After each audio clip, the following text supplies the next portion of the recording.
নারী শাড়িতেই সুন্দরী, সেটা কিন্তু জানি, কেউ জানে না এরকমটা নয় কিন্তু। তো শাড়ি পরলে কিন্তু মেয়েদেরকে সুন্দর লাগে। তো আমারও কিন্তু প্রিয় পোশাক হচ্ছে শাড়ি। তো আমারও কিন্তু শাড়ি পরতে ভালো লাগে। তো এই বলে যে ভালো লাগাটা ওই একটাতেই ধরে রাখবো, তো আরও অনেক কি বলতো, এমনিতে এত গরমের মধ্যে নাইটি, তো চুড়িদার এগুলো পরি। তো এখন যেহেতু যুগ হয়েছে, যুগের সাথে তাল মিলিয়ে নিজেকে একটু পরিবর্তন করা, এই যা, আর কিছুই নয়। তো চলো, hello friends, good morning, welcome সবাইকে আমার চ্যানেলের পক্ষ থেকে। তো তোমরা সবাই কেমন আছো? আশা করছি খুব ভালো আছো। তো একজন দাদাভাই আমাকে কমেন্ট করে বলেছে যে শাড়ি পরে ভিডিও করতে। তো আমার বেশিরভাগ ভিডিও কিন্তু শাড়ি পরেই আছে। তো এই গরমের জন্যে একটু নাইটিটা পরা হচ্ছে, না হলে কিন্তু নয়। তো যাই হোক, ভালো লাগাগুলো শেয়ার করেছে। তো যাই হোক, খুব ভালো লাগলো। তো সকাল থেকে না শরীরটা খুবই খারাপ লাগছিল। তো যাই হোক, বাচ্চাদের পড়াতে বসেছিলাম, একটু শুয়েও পড়ছিলাম। তারপর কিন্তু এখন অনেকটাই বেজে গিয়েছে। তো স্নান টান সেরে নিয়েছি, আর বাবার বাড়ি ছিলাম যেহেতু অনেক জামা কাপড় রয়েছে, তো সেগুলো কাছাকাছিও করেছি। তো যাই হোক, তারপরে এই যে দেখো, কোনো কিছু জিনিস কিনবো আর তোমাদের সাথে শেয়ার করব না, সেটা কখনো হয় না। তো আমার মনটা কেমন একটা লাগে। তো ছোট্ট খাট্ট হলেও কিন্তু আমি শেয়ার করে থাকি প্রথম থেকে। তো দেখো, এই যে দুটো ব্লাউজ কাটিয়েছিলাম, ব্লাউজ পিসগুলো কিন্তু 2 বছর আগেকার, তো কাটানোই হয়ে উঠছিল না যে কোনো কারণেই হোক। তো এই যে ফাইনালি কাটিয়েছি, কয়েকদিন হলো। তো ওই একটা, আর এরকম কাঁথা স্টিচের ব্লাউজ না আমার খুব ভালো লাগে, আমি দেখতে পেলেই কিন্তু পিস কিনে ফেলি। তো এই ব্লাউজটা তো পরেছি জামাই ষষ্ঠীতে, তো তোমরা দেখেছো পরতে। তো এই ব্লাউজটা আমার খুব ভালো লেগেছে, তো সেই জন্য কিন্তু আগেই ভাগেই পরে নিয়েছি। আরেকটা দেখো, ফ্লিপকার্ট থেকে একটা জিনিস অর্ডার করেছিলাম, তো ওটাও এসেছে 2 দিন হলো। আসলে কি বলতো, যে কিছু প্রোডাক্ট কিনি না কেন, তো বাড়িতে সবার সামনে কিন্তু আমার পার্সেলটা ওপেন করা হয়ে যায়। যে ক্যামেরার সামনে করব সবার প্রথম তোমাদের সামনে, তো সেটা আর আমার হয়ে ওঠে না, জানো তো। বাড়ির সবার সাথে একসাথে পার্সেলটা খুলে দেখে তারপর শেয়ার করি। তো যাই হোক, একটা বেডশিট অর্ডার করেছিলাম। তো এই বেডশিটগুলো একটা প্রয়োজন ছিল আমার। তো বেডশিটটা মোটামুটি ভালো। আর দেখো ব্লাউজ, সরি, তো বালিশ যে কভারগুলো, ওগুলো না একটু ছোটোর উপরে, কি বলো তো, লম্বাতে ঠিক আছে, চওড়াতে একটু সরু মনে হচ্ছে। তো আমার বালিশ, আমার যে খাটের বিছানার বালিশগুলো ওরকম নয়, তো সাইজে ছোট হচ্ছে। তো যাই হোক, আমার কিন্তু বেড কভারটা নিয়েই কথা, তাই আর রিটার্ন করলাম না। তো দেখানো হয়ে গেল, এই কটা জিনিস আমার তোমাদের সাথে শেয়ার করার ছিল। তারপর দেখো, এক বালতি জামা কাপড় এই যে কেচে রেখেছিলাম, তো তোমাদের সাথে আগে শেয়ার করলাম কেনাকাটাগুলো। আর এই যে শাড়ি টাড়ি পরে একটু ফ্রেশ হলাম, তারপরে এই যে জামা কাপড়গুলো এখন মেলে দেবো ছাদে। আর এখন না 9:30 পেরিয়ে গেছে। তো আমার কিন্তু এই টাইমে আমার পুজো টুজো সব কিছু কমপ্লিট হয়ে যায়। আজকে না ওই যে শরীরটা খারাপ লাগছিল, তাই শুয়ে পড়ছিলাম, সেই কারণেই কিন্তু লেট হয়ে গিয়েছি। তো যাই হোক, এখন ছাদের মধ্যে মিলছি, আর এখন অনেকটাই রোদ এসে গিয়েছে। আবার একটু বাদে এসে কিন্তু আমাকে এগুলো ভিতরে তুলতে হবে। এই এত চড়া রোদের মধ্যে কিন্তু আমি জামা কাপড় রাখি না, একটা কালারও চটে যায়, জামা কাপড় নষ্টও হয়ে যায় আমার মনে হয়।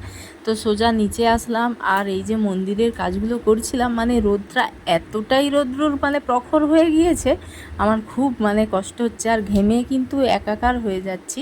তো এখানে এই যে ফুল তোলা হয়ে গেছে, তো তারপরে এই যে মন্দিরে পুজোটা দিয়ে দিচ্ছি, তারপর আবার ঘরের ভেতরে ঠাকুর ঘরের পুজো আছে। আর আজকে হচ্ছে সোমবার, তো তাই এই যে শিব পুজোটা একটু আলাদা রকমভাবে করতে হচ্ছে। আর পুজোটা জানো তো অনেক কটা দিন পরেই করছি। তো সেই বুধবার পুজো করেছিলাম, পুজো করে তারপর বুধবার বিকেলবেলায় বাবার বাড়ি গিয়েছিলাম। তো আজকে হচ্ছে সোমবার, তো রবিবার কালকে তো এসেছি, কিন্তু পুজোটা আর করা হয়নি। তো সোজা এসে রান্না বান্না করেছি, পুজোর জোগাড় এই সমস্ত কিছু ছিল। তো আজকে পুজোটা করছি, তো অনেকটাই বেশ ভালো লাগছে, কয়েকটা দিন বাদে ভগবানের সাথে দেখা। তো পুজোটা দেওয়া কমপ্লিট। তো এতটাই গরম লাগছে, এই যে ফ্রিজ থেকে জল বের করেছি আর রান্নাঘরে সোজা এসেছি, এখন জলটা খেয়ে মনে হচ্ছে না জীবনটা ফিরে পেলাম। তো দেখো, দেখছি কেমন লাগছে আমাকে। তো যাই হোক, এবার চলো মেন কাজের দিকে। তো এটাই কিন্তু আমার কাছে যুদ্ধ, এই উনুনের সামনে কি বলো তো মানে এই গরমের সময় রান্না করা কতটা কঠিন, যারা করে তারাই মানে জানে, বোঝে।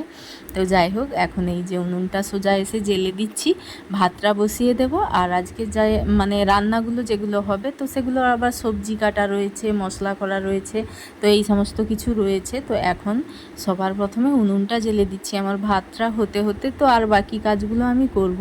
আর না, গরমে ঘেমে সেই একাকার হয়ে যাচ্ছে, আমার একদমও ভালো লাগছে না, কিছু করার নেই, তো করতে তো হবে। তো আর আজকে একটা জিনিস ঘটেছে, তোমাদের সাথে শেয়ার করব, দেখতে পাবে তোমরা। তো ভালো মানে একটা এরকম সত্যি মানে একটু এরকম ভাবনা হলে মনের মধ্যে আলাদাই একটা থাকে।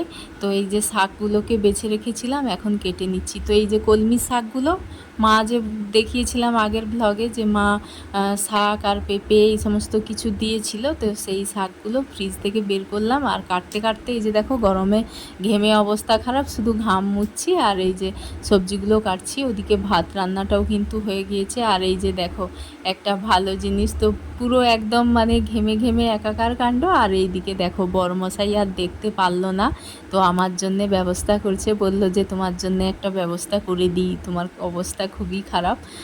তো তাই এই যে পাখা ফিট করে দিচ্ছে। তো এই পাখা ফিট করাটা না মানে প্রেগনেন্সির টাইমে কিন্তু আমাকে এইটা করে দিত, কারণ প্রেগনেন্ট এমনি থাকলেই অবস্থা একটু গরমটা বেশিই লাগে। তো সেই কারণে কিন্তু আমার মনে আছে প্রেগনেন্সির সময় উনুনে এরকম রান্না করতাম, বসে বসে ঘেমে যেতাম বলে এইটা ফিট করে দিত। তো আর অন্য সময় কিন্তু করা হয় না। তো ফাইনালি আজকে করে দিল, আমার সত্যি খুব মানে সাশ্রয় হয়েছে আর ভালোও লাগছে। তো তাই বলছে যে আগে আমাকে একটা থ্যাংক ইউ তো বলো, তো সেটাই বলছি, খুব ভালো লাগছে। তো তার মাঝে আমার রান্নাগুলোও কিন্তু হয়ে যাচ্ছে। তো দেখো এখন মাছের টক হবে এই যে আমচুর দিয়ে, তো মাছের টক করছি। আর কিছু রান্না এই যে হয়ে গিয়েছে। তো শাক ভাজা এই যে পেঁয়াজ লঙ্কা দিয়ে মাখাবো, আর পেঁয়াজ লঙ্কা ভাজা এটা হচ্ছে আলু মাখা বানাবো। তো আলুটা সেদ্ধ করতে হবে, আর এদিকে এখনও সবজি কাটছি, কুঁদরি পোস্ত হবে সেটাই। তো এই যে দেখো মাছের টক আমার রেডি হয়ে গিয়েছে, আর এই যে এদিকে কুঁদরি পোস্তও হয়ে গিয়েছে। তো গ্যাসে শুধু আলুটা সেদ্ধ বসাবো। তার মাঝে এই যে দেখো মা যে বড়িগুলো দিয়েছিল, বড়িগুলো একটু গোছানোর জন্য দেখছিলাম, তো ভাবলাম যে একটু রোদ্রে দিয়ে দিই, তাহলে একটু ভালো লাগবে। তাই এখন ছাদে এসেছি, বড়িগুলো এখন রোদ্রে দিচ্ছি। আর তার আগে এই যে ছাদের থেকে সব জামা কাপড় না তুলে ঘরের ভেতরে সব মিলে দিলাম, পুরোপুরি শুকোয়নি, তো তাও মানে এই তাপের মধ্যে শুকিয়ে যাবে। আর ছাদে বীভৎস মানে রোদ বেরিয়েছে, এখানে বসাই যাচ্ছে না। তার মাঝে দেখো বড়িগুলো দিয়ে দিলাম, এবার যাব নিচে। তো নিচে গিয়ে আরও বাকি কাজ রয়েছে, তো সেগুলো করতে হবে। তো টুকাইয়ের জন্য একটু ডাল সেদ্ধ করতে হবে, আর কুকারে আলুটা সেদ্ধ বসাতে হবে। তো ভাতের সাথে আলুটা সেদ্ধ করি না, তো যাই হোক কুকারে করে তাহলে আমাদের না সুবিধা হয়, ভালো হয়। তো সেই কারণেই করি কুকারের মধ্যে আলুটা। উনুনে এই যে রান্না করেছি না, পাখাটা ছিল বলে আজকে না খুব মানে একটু শান্তি পেয়েছি, সে বলার ভাষা নেই। একটু কাজ করার মানে একটু এনার্জি পাচ্ছি, না হলে না রান্নাঘর থেকে উঠেই একেবারে মানে অবস্থা খারাপ হয়ে যায়। মনে হয় মানে কখন একটু পাখার সামনে একটু বসবো, তো বাচ্চারা থাকে, বাচ্চাদের স্নান টান করাতে গিয়ে একটু মানে বসারও সময় হয়ে ওঠে না, তাই না খুব কষ্ট হয়ে যায়। তো দেখো এখানে দেখছিলাম আর একটা স্ক্রিনশট নিয়ে নিচ্ছি এখান থেকে। তো যাই হোক ভালো লাগছিল এখানে। এবার চলো নিচে যাই, নিচে গিয়ে বাচ্চাদের স্নান টান করাতে হবে, তারপর তো আবার খাওয়া দাওয়া। তো দেখো ফাইনালি এই যে আমরা তিনজন নিচে বসেছি, এখানে আমি টুকাইকে খাওয়াচ্ছি, আমার বর আর আমি, আর বাকি সবাই কিন্তু টেবিলে বসে খাচ্ছে। তো চলো আজকের মতো ব্লগটা এই পর্যন্ত, টাটা।